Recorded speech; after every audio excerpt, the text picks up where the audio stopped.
Hello students, today we read lesson number 5th NCERT Geography class 8th. The lesson name is Industry. Book यानी कि जो book होती है वो कैसे बनती है, जो पेजेस होते हैं वो किसके बनते हैं, वुड ऑफ ट्री यानी कि जो ट्री से बनते हैं, जो बुक होते हैं, जो पेजेस होते हैं वो किससे बनते हैं, ट्री से बनते हैं, वृक्षों से बनते हैं। फिर उसको क्या किया जाता है, प्रोसीड किया जाता है और कन्वर्टेड इनटू वुड पल्प। और उससे क्या निकाला जाता है, वुड पल्प। और वुड पल्प में क्या किया जाता है, जो केमिकल मिक्स किए जाते हैं, और केमिकल मिक्स करने के बाद क्या था, जो मशीन्स के द्वारा पेपर तैयार किया जाता है। अगर उसे नोटबुक जो कॉपी के रूप में रखना हो तो उसे क्या है, वैसे ही उसे स्टिचिंग करके मार्केट में आ जाती है उसके बाद। और अगर जो बुक हो तो उसे क्या किया जाता है, प्रिंट किया जाता है प्रिंटर के द्वारा, और फिर उसको तैयार किया जाता है। सेकेंडरी एक्टिविटी और मैन्युफैक्चरिंग, चेंज रॉ मटेरियल यानी कि जो रॉ मटेरियल है वो चेंज कर देता है। जो कोई भी रॉ मटेरियल है जब उसको यूज़ किया जाता है तो वो क्या है, जो प्रोडक्ट होता है उससे कुछ और तैयार होता है। और for more value to people, और जो प्रोडक्ट तैयार होता है रॉ मटेरियल से उसकी ज़्यादा वैल्यू होती है। जैसे पल्प से क्या तैयार किया जाता है, पेपर, तो पेपर की पल्प से ज़्यादा वैल्यू होगी। और जब पेपर से बुक तैयार कर दी जाती है, जो नोटबुक तैयार कर जाती है, तो उसकी और ज़्यादा वैल्यू हो जाती है, यानी कि जो फिनिश्ड प्रोडक्ट है उसकी सबसे ज़्यादा वैल्यू होती है। इसी तरह क्लोथ, तो सब क्लोथ्स कैसे बनते हैं, यानी कि कॉटन से फिनिश प्रोडक्ट क्या बन जाता है, क्लोथ, और क्लोथ की ज़्यादा वैल्यू होती है। इसी तरह industry, what is industry, it is a economic activity, यहाँ एक आर्थिक क्रिया है। Concern with production of goods, जो किससे संबंधित है, वस्तुओं के उत्पादन से संबंधित है। एक्सट्रैक्शन ऑफ मिनरल, जिसमें आ जाएगा मिनरल्स को निकालना। आयरन और स्टील इंडस्ट्री, आयरन और steel industry. Production of goods का प्रोडक्शन, कोल माइनिंग और एक्सट्रैक्शन ऑफ कोल यानी कि कोल को निकालना। टूरिज़्म और सर्विस प्रोवाइडर, ये सारी क्या है, इकोनॉमिक एक्टिविटीज़ यानी कि सर्विस प्रोवाइडर, ये क्या है, सारी इकोनॉमिक एक्टिविटीज़ हैं। नेक्स्ट है आपका क्लासिफिकेशन ऑफ इंडस्ट्रीज़ को कैसे क्लासीफाइड कर सकते हैं। तो जो उसको रॉ मटेरियल, साइज, ऑनरशिप, यानी उसके आधार पर हम क्या कर सकते हैं, उसको डिवाइडेशन कर सकते हैं। सबसे पहले रॉ मटेरियल, इंडस्ट्रीज में भी agro waste, mineral waste and marine waste.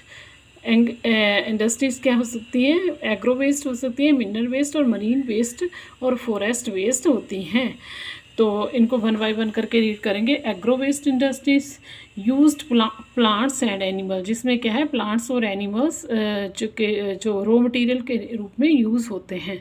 तो इसमें एग्जांपल कौन सी है, food processing, vegetable oil, cotton textile और डेयरी प्रोडक्ट और लेदर इंडस्ट्रीज़। नेक्स्ट है आपका मिनरल वेस्ट इंडस्ट्रीज, इसमें क्या है, जिसमें मिनरल रॉ मटेरियल के रूप में यूज़ किए जाते हैं। जैसे आयरन मेड फ्रॉम आयरन और, आयरन किससे बनाया जाता है, आयरन और से बनाया जाता है। Heavy machinery, building materials and railway से जो मटेरियल होता है वो मिनरल्स एंड रेलवे कोचेस। तो आगे है marine waste industries. Marine waste industries में क्या है, सी और ओशन से जो सामान है, जब वहाँ कोई मटेरियल पाया जाता है वो as a raw material use किया जाता है। फॉर एग्जांपल क्या आ जाएगा आपका, फॉर एग्जांपल आपका आ जाएगा फिश ऑयल। नेक्स्ट है आपका फॉरेस्ट वेस्ट इंडस्ट्री, तो इसमें क्या आ जाएगा, पल्प एंड पेपर, और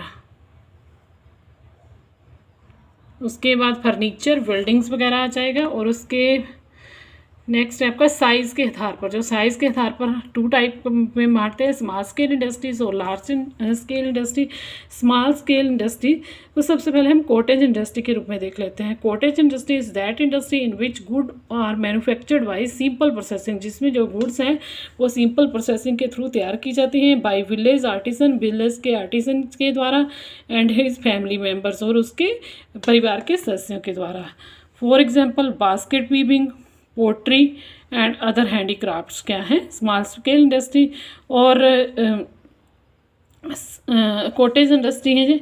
और स्मॉल स्केल इंडस्ट्री भी इसी का टाइप होती है, थोड़ी इससे बड़ी होती है। इसमें क्या है, लेसर अमाउंट ऑफ कैपिटल, यानी कि कम पूंजी लगाई जाती है और और छोटे स्तर पर टेक्नोलॉजी का यूज़ किया जाता है, जैसे सिल्क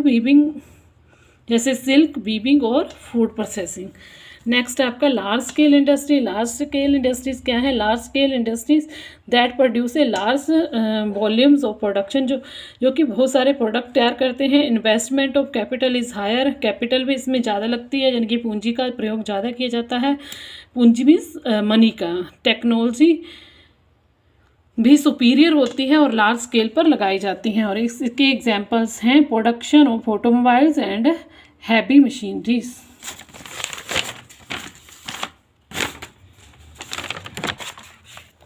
नेक्स्ट है आपका ऑनरशिप। ऑनरशिप के बेस पर क्या है, इंडस्ट्रीज़ को 4 टाइप में डिवाइड किया जाता है। सबसे पहले है प्राइवेट सेक्टर।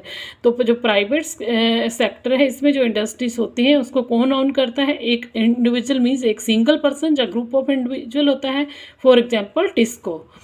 नेक्स्ट है आपका public sector industries. Public sector industries कौन होती हैं? उसे या तो गवर्नमेंट मतलब उसका ओन करती है, या फिर हाँ, पब्लिक सेक्टर को क्या करती है? गवर्नमेंट ही ओन करती है, जैसे Hindustan aeronautic and steel authorities of India. ये क्या है? इसकी एग्जांपल्स हैं। थर्ड है joint sector industries. Joint sector जो इंडस्ट्रीज होती है उसमें स्टेट गवर्नमेंट और सिंगल इंडिविजुअल भी हो सकता है और ग्रुप ऑफ इंडिविजुअल भी हो सकता है। फॉर एग्जाम्पल मारुति उद्योग लिमिटेड एंड गुजरात अर्कलाइज लिमिटेड।